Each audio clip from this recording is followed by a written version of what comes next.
Haryana political crisis, अब मनोहर लाल खट्टर का क्या होगा भविष्य। राजनीतिक हलकों में लगाए जा रहे कई कयास।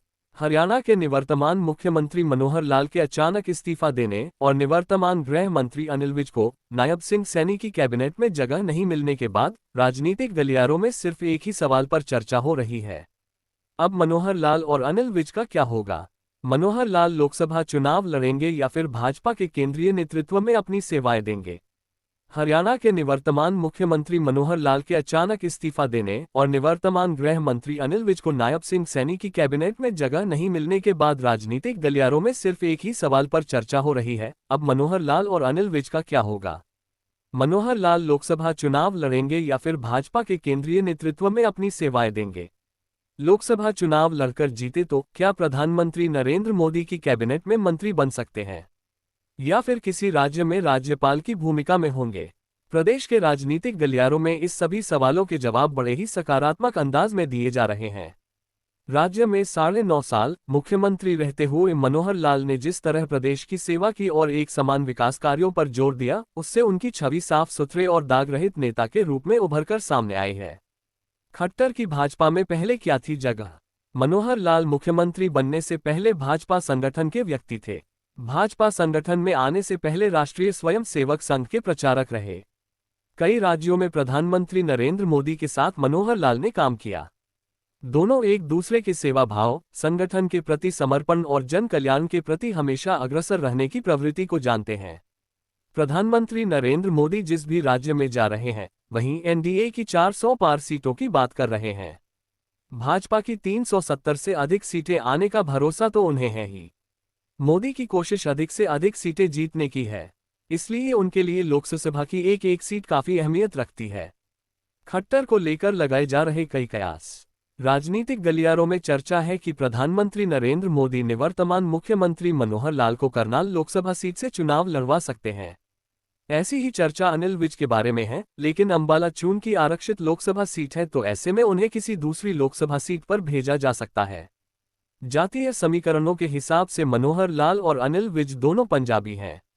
ऐसे में भाजपा किसके नाम पर दांव खेलती है, ये देखने वाली बात होगी। मनोहर लाल को चून की संगठन का बहुत अधिक अनुभव है और वह प्रधानमंत्री नरेंद्र मोदी के साथ हरियाणा के प्रदेश संगठन महामंत्री भी रह चुके हैं, तो ऐसे में संभावना जताई जा रही है कि मनोहर लाल को दोबारा संगठन में शामिल कर केंद्र में कोई बड़ी जिम्मेदारी सौंपी जा सकती है।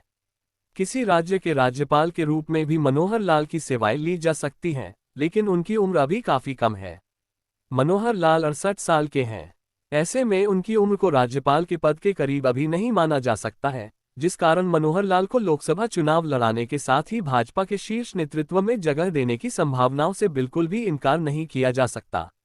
निवर्तमान गृह मंत्री अनिल विज ने भी मनोहर लाल की तरह भाजपा को अपना पूरा जीवन दिया है।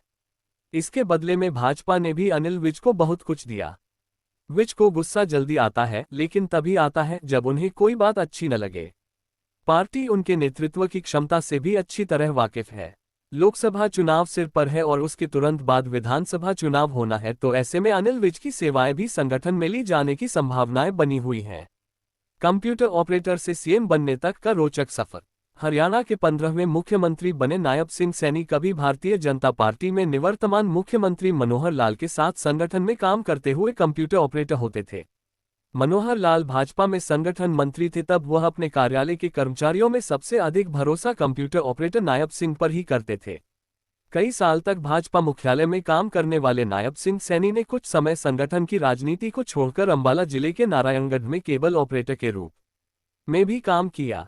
कुछ समय के अंतराल के बाद वह फिर से भाजपा की सक्रिय राजनीति में लौटे और फिर कभी पीछे मुड़कर नहीं देखा। सैनी को संगठन में काम करने का लंबा अनुभव है। 1996 में उन्हें हरियाणा बीजेपी के संगठन में जिम्मेदारी दी गई थी। उसके बाद वर्ष 2002 में नायब सैनी अंबाला बीजेपी युवा मोर्चा के जिला महामंत्री बने थे।